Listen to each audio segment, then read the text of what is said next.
widowed cowboy's baby was crying when an Apache woman knocked and said, "I have milk." John McAllister had never imagined life could change so completely in a single moment. One day, the wide Arizona plains stretched before him, golden under the harsh sun, filled with the soft hum of wind through dry grasses and the distant calls of hawks circling overhead. The next, they had become a place of loneliness, shadowed by grief. His wife, Mary, had died during childbirth, leaving him alone with their tiny daughter, Emma. John had loved Mary with all his heart, a love that had grown quietly over the years as they worked together on their small ranch. She had been his partner, his confidant, and the one person who made the endless labor of ranch life feel worthwhile. Now, only silence and sorrow remained, except for the tiny, fragile cries of a baby that was entirely dependent on him. The first night after Mary's death had been unbearable. John had sat in the cabin, staring at the wooden walls that seemed too empty now. He had held Emma close, rocking her in the dim candlelight, trying to remember everything Mary had taught him about caring for a newborn. His hands were rough and calloused from years of hard work on the ranch, but they trembled now as he gently brushed her hair from her forehead. Emma had whimpered, and he had felt a sharp pang of helplessness. He knew he had to feed her, keep her warm, and protect her from the dangers that lurked beyond the cabin walls. But how could he, a man who had never done much more than tend cattle and repair fences, know how to raise a child alone? The days that followed were a blur of exhaustion. John woke before dawn, his body aching from the long hours he spent tending the land and the animals. He would feed Emma with the little milk he could manage, warm her blankets over the fire, and try to soothe her when she cried, all while keeping the ranch running. The work was endless, and yet it had to be done. The cattle needed feeding, the fences needed fixing, and the water troughs had to be checked every day. He had always taken pride in the routine, but now the routine felt heavier, more demanding. Each task carried the weight of responsibility for 2 lives instead of just one. At night, the loneliness pressed in like the cold outside the cabin. John would sit by the fire, Emma sleeping on his chest, and he would think about Mary. He remembered her laughter, the way her eyes sparkled when she spoke about the small joys of life, the way she had comforted him after a long day of work. Her absence left a hollow ache inside him, one that nothing seemed able to fill. Sometimes he found himself talking aloud to her, hoping that somehow she could hear him. "I don't know what to do, Mary," he would whisper, his voice cracking. "I don't know how to do this without you." And though no answer came, the act of speaking eased his mind just a little, like sharing the burden with someone who understood. The isolation of the ranch weighed heavily on him, too. Their home was miles from the nearest town, and neighbors were few and far between. The desert stretched endlessly in every direction, and the wind carried only the sound of rattling leaves and distant animals. Rumors about the Apache tribes living nearby reached him occasionally. Some neighbors spoke of attacks, of conflicts between settlers and Native Americans, and the stories made John wary. Fear was not foreign to him. He had learned long ago that the frontier was dangerous, but it had never been so personal. Now, with a baby depending entirely on him, fear had a new edge. It gnawed at him constantly, reminding him that a single misstep could have dire consequences. Even so, life demanded action. John forced himself to rise each morning, to feed the cattle, to check the fences, and to ensure that Emma's small world was as safe as he could make it. He improvised in ways he had never imagined needing to improvise. He learned quickly how to make simple baby food from what was available on the ranch. He discovered that warming milk over the fire required constant attention, and he mastered the delicate balance of keeping Emma fed without burning it. He learned to swaddle her tightly to keep her warm during the cold nights, even as the wind rattled the cabin walls. Each small success gave him a sense of pride, even as he missed Mary more deeply with every passing hour. John's neighbors offered help occasionally, though not without caution. Old Mr. Harris, who lived a few miles away, would sometimes bring a basket of supplies or check in to make sure the ranch was still standing. The man was kind but distant, wary of interfering too much in someone else's life. "You're doing well, son," he had said one day, tipping his hat. "Your wife would be proud. But don't forget, don't go it alone too long." John had nodded, grateful for the visit, but he felt a stubborn independence. He wanted to manage this alone, to prove to himself that he could survive this tragedy and care for Emma on his own. Despite the hard work and constant worry, there were moments of quiet beauty that reminded John of why he had stayed in this harsh land. The sunsets painted the sky in brilliant oranges and purples, the horizon stretching endlessly and promising something beyond the difficulties of the day. At dawn, the light would touch the tops of the hills and the dry grasses, making the land glow as if it were alive. Sometimes, when Emma was calm and the cattle grazed peacefully, John would simply sit outside, holding her close, and feel a small measure of peace. These moments were brief, but they reminded him that life still held beauty, even amid grief. Yet no amount of beauty could quiet the cries of a hungry or uncomfortable baby. Emma's wails echoed through the cabin, through the yard, and into John's heart. Every time she cried, he felt both desperation and love, a fierce determination to make things right, and the helplessness of knowing he could not do everything perfectly. He tried rocking her, singing softly, whispering her mother's name, but sometimes nothing seemed to work. The nights were the hardest, when exhaustion and worry combined to make every sound seem louder, every shadow darker. John would pace the cabin, Emma in his arms, listening for any sign of danger outside, wishing he could somehow call Mary back to help. The months passed slowly. The baby grew, her small hands curling around his fingers, her eyes bright and curious. John began to notice small things about her, little habits and expressions that reminded him of Mary, an innocent smile, a tiny furrowed brow when she concentrated, the way she reached out for him when she wanted comfort. These small connections brought him joy, even as the shadow of loneliness remained. He learned to read her needs, to anticipate her cries, to soothe her without hesitation. And yet, a part of him always longed for the guidance of someone who truly knew what to do. The harshness of the land mirrored the harshness of John's new reality. Droughts made the cattle thin and restless, storms threatened the fences he had worked tirelessly to repair, and the constant wind made even small tasks exhausting. But John had always been resilient, and resilience became his lifeline now. Every obstacle, every challenge became an opportunity to prove that he could endure, that he could protect his daughter and keep the ranch alive. He drew strength from memory, from routine, and from the small, fleeting moments of peace when Emma smiled or finally fell asleep. Despite the routine and small victories, a lingering fear remained. Stories of Apache raids and violent encounters between settlers and Native Americans circulated in whispers from neighbors and travelers passing through. John had never experienced such violence himself, but the fear was ever present, especially at night when the wind howled and the shadows deepened. He taught himself to listen carefully, to notice every movement and every sound beyond the cabin walls. He kept his few tools and weapons close, not out of aggression, but out of the need to protect the fragile life in his arms. As the first part of John's new life continued, one truth became increasingly clear. He could not survive entirely alone. He had learned to rely on his own strength, to endure hardship and to care for Emma, but the frontier was vast and unforgiving. Every day was a test of endurance, of patience, and of love. And as he stood on the porch one late evening, watching the wind toss the dry grasses and listening to Emma's soft breathing, he could not yet know that help, and an unexpected encounter, was approaching that would change everything. In this lonely, sun-baked corner of Arizona, John McAllister was learning a harsh truth. Life on the frontier demanded courage, resilience, and sometimes the willingness to accept help from the most unexpected places.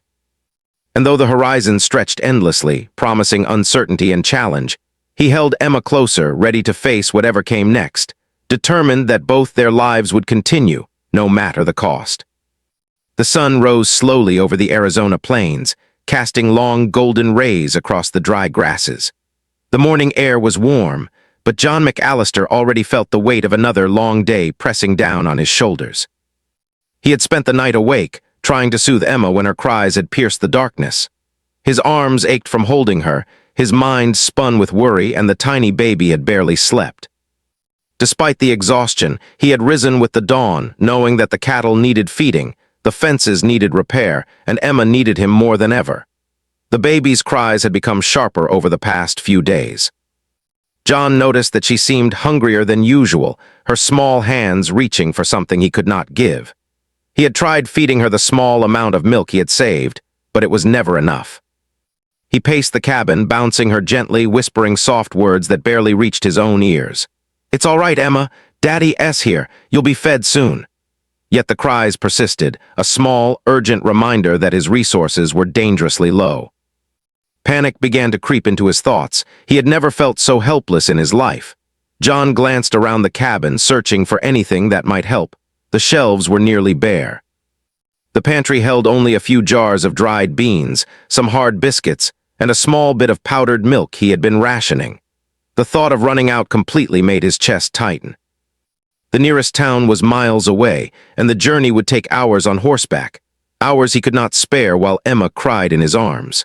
The wind rattled against the cabin, and every sound outside made him jump. He could not risk leaving her alone, even for a moment, in this vast and empty land. As he tried to calm Emma, John remembered the advice Mary had left him months before, teaching him how to make simple formula using what little they had. He rummaged through the kitchen, mixing the powdered milk with warm water, careful to make it the right temperature. He held her close, rocking back and forth, whispering her mother's name. For a moment she quieted, her small fingers curling around his thumb. But the calm was fleeting. She began to fuss again, her cries cutting through the quiet morning. John's heart sank. No matter what he did, nothing seemed enough. The weight of responsibility pressed down harder with every passing hour. John had always been strong and capable on the ranch, but the demands of caring for a newborn were entirely different. The physical exhaustion was one thing, but the emotional strain was worse. Every cry, every whimper was a reminder of his limitations. He had learned to hunt, to mend fences, and to care for cattle, but a baby required constant attention, patience, and skill he was only beginning to grasp. And yet he could not give up. Emma's life depended on him, and he would not fail her. By late morning, the sun had climbed high, beating down mercilessly on the dry land outside. John had tried everything he could think of to comfort her, rocking, singing, walking around the cabin, but she would not stop crying. His own stomach growled, reminding him that he had eaten very little in the past 2 days. He ignored it, focusing entirely on the tiny life in his arms. Still, Emma's cries grew louder, more desperate. He could feel a rising panic, a sense that time was running out. The baby needed nourishment, and he had nearly none to give. John stepped outside, hoping that fresh air might help both of them. The wind swept across the plains, hot and dry, carrying the scent of sagebrush and dust. He paced back and forth, glancing at the distant horizon, feeling the immense loneliness of the land pressing in on him. Emma's cries continued, echoing against the hills and empty stretches around the cabin. He felt his own fear growing, a gnawing worry that he might fail completely. He had faced storms, wild animals, and bandits before, but this was different. A baby could not wait for the weather to improve, nor could it fight off dangers on its own. The afternoon sun blazed overhead, and John realized that he had almost nothing left to feed Emma. His mind raced. He considered taking her to the neighbors, but even that was risky. The nearest ranch was several miles away, and he could not leave her alone for even a moment. He could ride with her in his arms, but the heat was intense, and the rough terrain could easily jostle her too much. Each option seemed dangerous, each choice fraught with risk. He sank to the ground in the shade of the porch, holding Emma tightly, feeling utterly powerless. Time seemed to stretch endlessly. Every few minutes the baby's cries escalated, her little face red and scrunched with hunger and discomfort. John tried to distract her, talking softly, telling her stories of the ranch, of the cattle, of the birds that sang in the morning. But the stories had little effect. His throat grew sore from speaking, his arms numb from holding her. The sun began to dip slightly in the sky, casting long shadows across the plains. John's heart pounded. How long could she go without proper nourishment? How long could he go on without help? He tried rationing the small bit of milk he had left, hoping to stretch it as far as possible. But the baby's cries only intensified when she realized there was no more. John felt a wave of despair, the first true moment of hopelessness since Mary's death. He knelt on the porch, rocking her desperately, tears running down his face. "I don't know what to do, Emma. I'm trying, I promise I'm trying," he whispered. The wind carried his words across the empty plains, as if searching for an answer he could not provide. As the late afternoon approached, John's mind became a whirlwind of worry and strategy. He thought of every possible solution, walking to the town, asking neighbors, even trying to find wild goats or animals that could provide milk. But each plan had risks. The land was vast and unforgiving, and he could not leave Emma alone. He knew the dangers of wandering too far, from snakes, sudden storms, or the wild animals that roamed the plains. And yet the crying of his child grew more urgent, more heart-wrenching, a constant reminder that time was slipping away. The shadows grew longer and the desert air cooled slightly. John sat on the porch, Emma in his arms, staring at the horizon as if an answer might appear there. He had lived his life on the ranch, dealing with hardship and labor, but nothing had prepared him for this. He had to keep trying to find a solution before the night fell, before the darkness brought even greater challenges. His hands shook slightly as he rocked her, feeling both desperation and determination. He could not fail. He would not fail.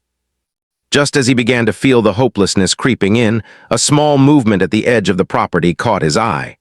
At first, he thought it was a trick of the fading sunlight, a shadow playing on the hills. But then he saw a figure moving slowly toward the cabin, a person alone in the vast openness. His first instinct was caution. He remembered the warnings about Native Americans in the area. He had never harmed anyone, but he had heard stories of conflict and danger. His heart pounded both from fear and hope. Could this person help? Could this be the answer he so desperately needed? The figure came closer, and John could see it was a woman, her face calm and her movements deliberate. She carried a small container in her hands, walking steadily despite the rough terrain. John's mind raced. Could she be a neighbor, a traveler, or someone else entirely?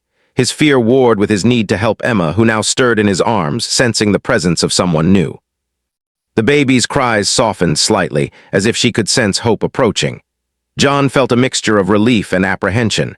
He did not know who this woman was, but something about her presence felt different, calm, patient, and purposeful.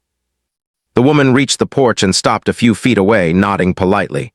She spoke softly in a language that John did not fully understand at first. Then slowly he realized what she was saying. She had milk. She had come to help. Relief and disbelief washed over him in equal measure. Could it really be true? He had been so desperate, so close to despair, that the idea of someone offering help seemed almost impossible. Yet here she was, a stranger, offering life-saving nourishment for his child. John took a deep breath, still cautious but desperate.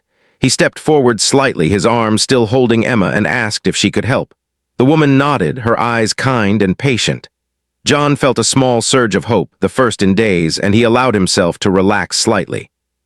He could not imagine what might happen next, but at least there was a chance now. For the first time in what felt like forever, he believed that his child might be safe, that she might be fed, that he might survive this day without losing her. The wind rustled the dry grasses, carrying the quiet sounds of the plains as the woman carefully prepared to feed the baby. John watched, his heart pounding with gratitude and awe.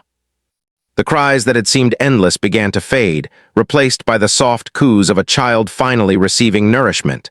Relief flooded through him, mingled with the exhaustion that had settled into his bones. He had survived the day, but more importantly, Emma had survived. And in that moment, John realized something profound. Life on the frontier was harsh, unforgiving, and lonely, but it also held unexpected acts of kindness that could change everything. The day had started with despair and ended with hope, and John knew that the journey ahead would require courage, trust, and the willingness to accept help, even from the most unexpected places. John McAllister could hardly believe what had just happened.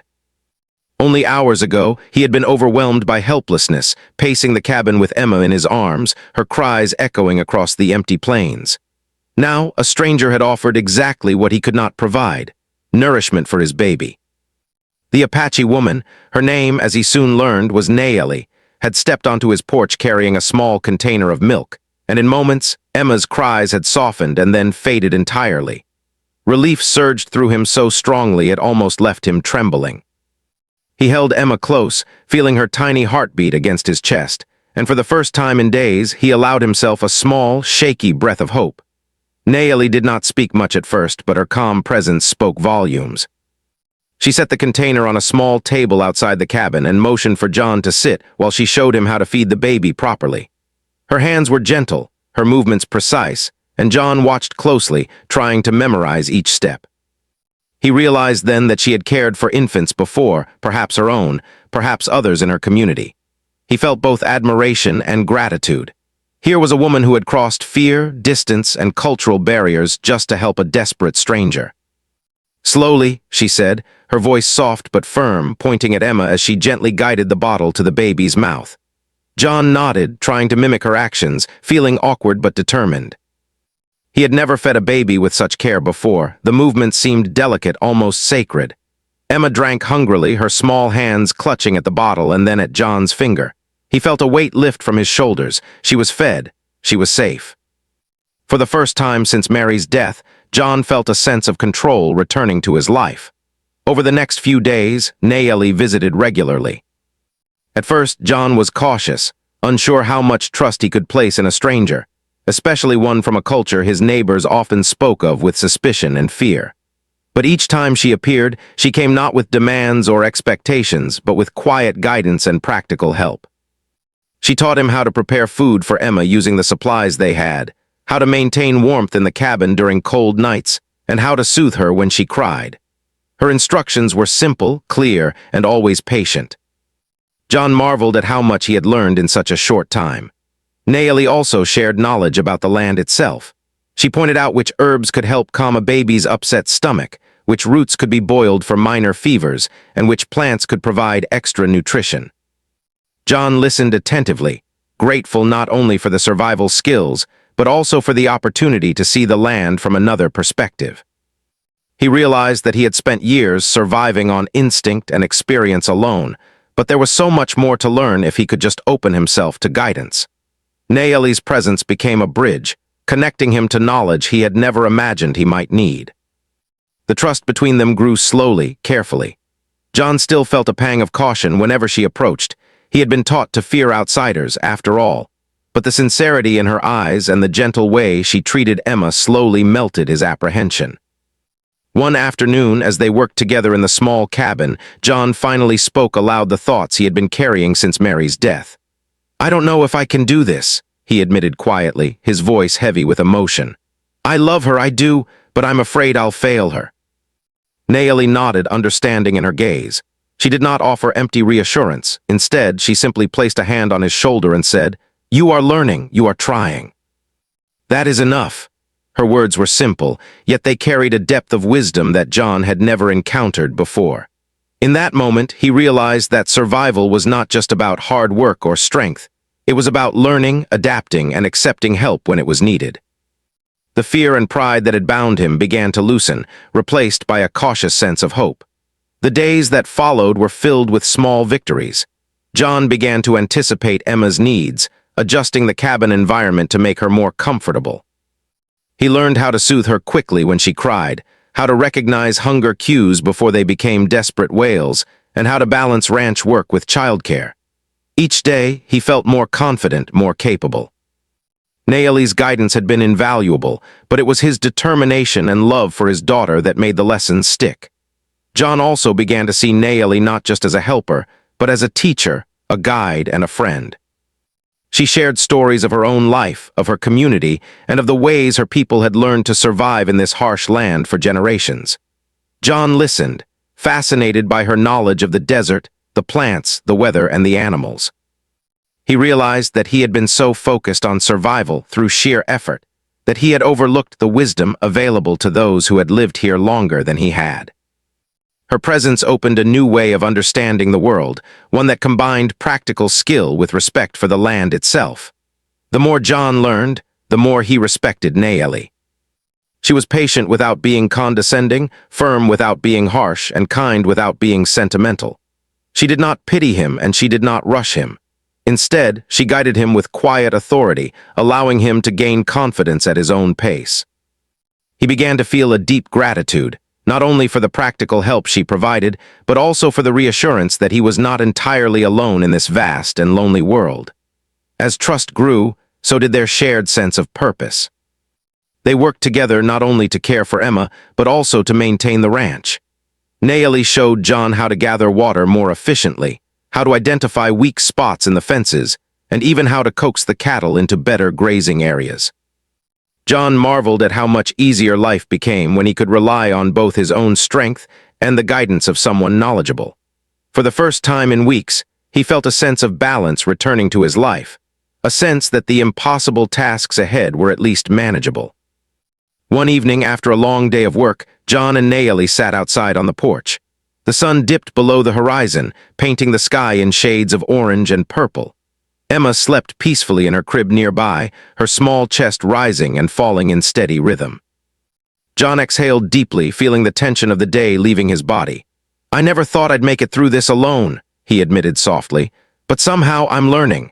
Naomi smiled, a quiet, serene expression that seemed to reflect the fading light around them. "You are stronger than you think," she said. "The land is hard, but it gives to those who are willing to learn and to care. You care for your child, that is strength enough." John nodded, realizing that she was right. He had survived storms, loneliness, and fear, but the true test had been learning to accept help, to adapt, and to grow in ways he had never imagined. Their partnership deepened over the weeks. John learned to respect not only Naomi's wisdom but also her courage. She had crossed dangerous land to help a stranger, and had done so without hesitation.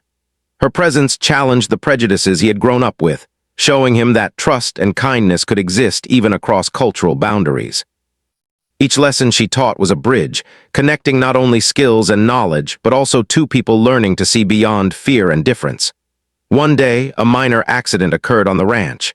A calf had become stuck in a small ravine, its cries echoing through the plains. John felt panic rise immediately. He did not know how he could manage this alone while Emma needed care. Naomi, however, remained calm. She instructed John step by step, showing him how to secure the calf, pull it gently to safety, and check for injuries. Together they worked, and by the end of the afternoon, the calf was safe, and John had learned techniques he would carry for life. In that moment, he realized the true value of partnership, one that combined trust, knowledge, and action. As the weeks turned into months, Emma grew stronger and healthier. John's confidence as a father blossomed alongside her growth. He could feed her, soothe her, and care for her without panic, though he never stopped appreciating Naomi's guidance. She had given him tools, knowledge, and confidence, but it was his dedication and love that allowed him to apply them. Each day, he watched her tiny hands grasp, her eyes shine with curiosity, and he felt a deep sense of pride and hope that he had never known before. Through this shared experience, John came to understand a profound truth.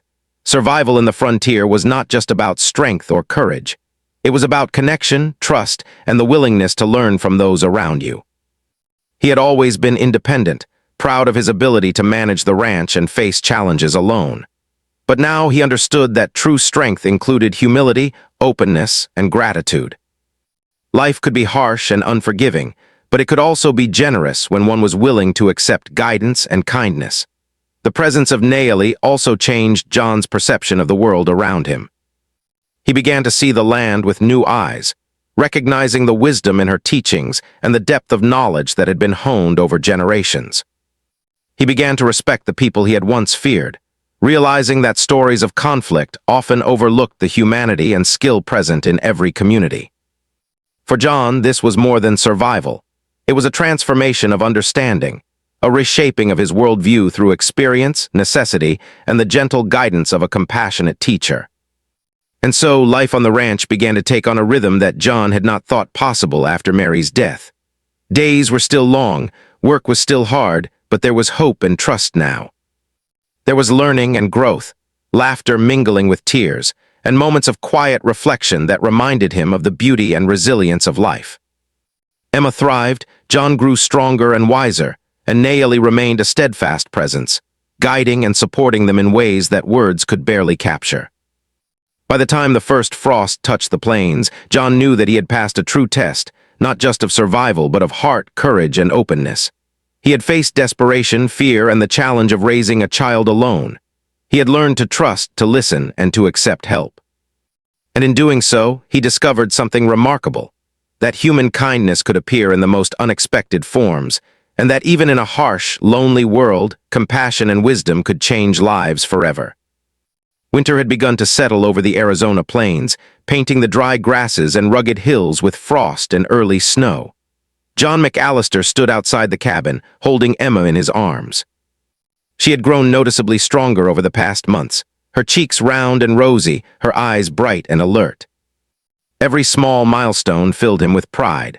The way she reached out for her favorite blanket, the way she giggled when he made soft, silly noises, the way she could now grasp his finger firmly and hold it as if she understood that he was her protector. Life had changed in ways John had never imagined, and he could feel a sense of accomplishment and hope he hadn't known since Mary had passed. Nayeli had become a constant presence in their lives. She no longer came only in emergencies or to teach John a skill. She now spent hours at the cabin, helping him with daily chores, teaching Emma simple songs, and sharing stories about her people, the land, and the traditions that had sustained them for generations. John had learned to anticipate her guidance, to follow her instructions with confidence, and to appreciate not just her knowledge, but her patience and compassion. He often caught himself marveling at how much life had improved with her presence. For the first time, he could imagine a future that was not only about survival, but also about thriving. One morning, John noticed a change in himself. He realized that he no longer felt the constant, gnawing fear of failure that had plagued him for months. He could feed Emma without hesitation, calm her cries with a gentle touch, and manage the ranch work without panic. His confidence was not arrogance. It was a quiet, steady strength that had grown from experience, guidance, and love. He understood now that life on the frontier demanded not only physical endurance, but also emotional resilience and the willingness to accept help from those who knew more. He smiled quietly, realizing that the lessons he had learned from Nayeli extended far beyond the immediate needs of the ranch. Nayeli noticed the change as well. She had always respected John's determination and heart, but now she could see that he had truly grown. One afternoon, as they worked together to repair a fence damaged by winter winds, she said softly, "You are stronger than you think, John. You have learned not only to care, but to understand." He looked at her, feeling a surge of gratitude. Words alone could not express the depth of what he felt, relief, pride, and a sense of connection that transcended their differences.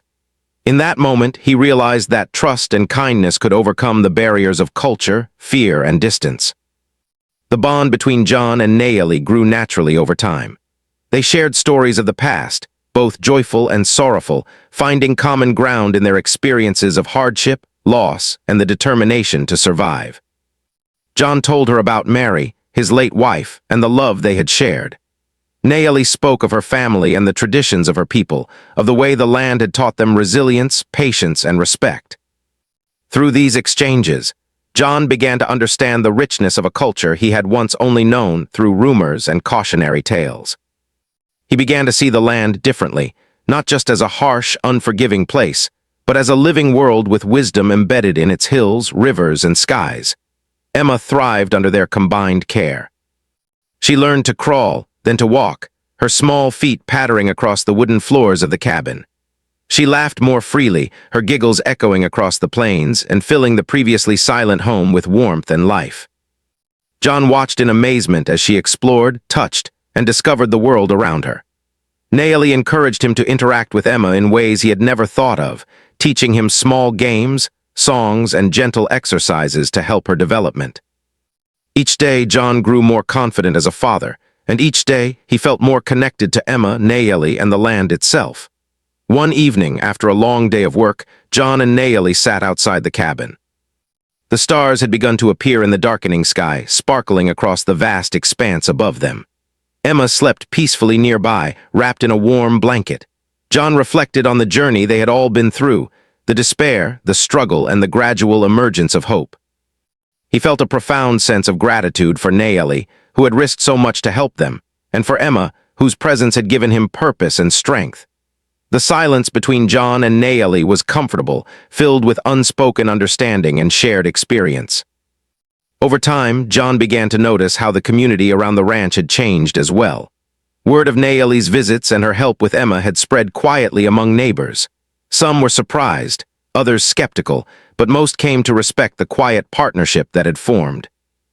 John's neighbors began to see that trust and collaboration across cultural boundaries could lead to real benefits, and slowly, old prejudices began to soften. The story of a widowed cowboy, a baby, and the compassionate Apache woman became a quiet lesson in courage, trust, and humanity. Winter brought challenges, of course. Frosts damaged fences, the cattle grew restless in the cold, and the supply of food required careful planning. Yet John handled each challenge with growing skill.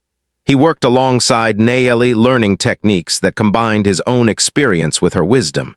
He discovered how to protect the ranch and care for Emma even in harsh conditions.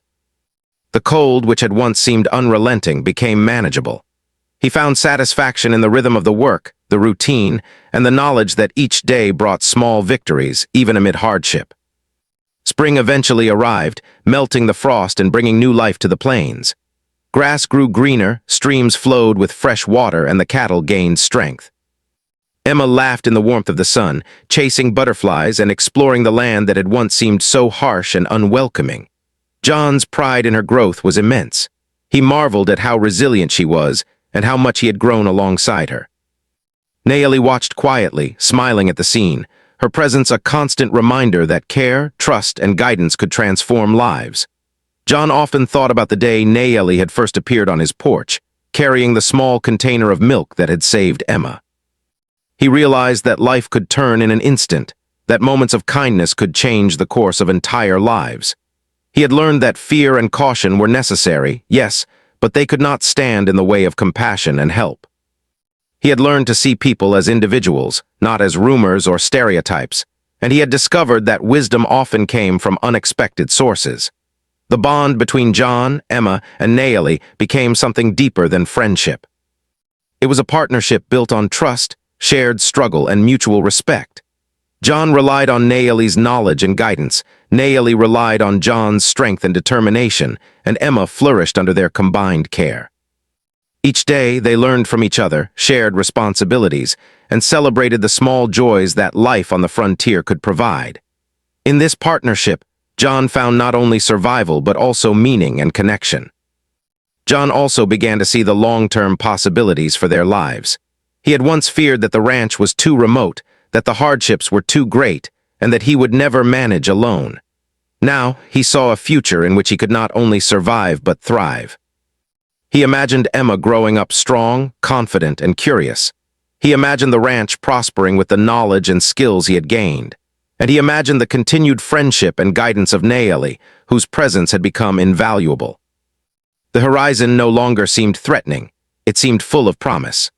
One afternoon, as the three of them worked together to repair the barn roof damaged by a spring storm, John realized something remarkable. He no longer felt the isolation that had weighed on him for so long. The land still demanded hard work, the weather still presented challenges, and danger still lurked in the unpredictable frontier. But he felt prepared. He had the skills, the knowledge, and the support to face whatever came. More importantly, he had learned that even in a harsh, lonely world, compassion, trust, and partnership could create safety, comfort, and growth. By the time Emma's second birthday arrived, the transformation was clear. She laughed freely, explored the plains with curiosity, and thrived under the care of her father and Nayeli. John had become a confident, capable father.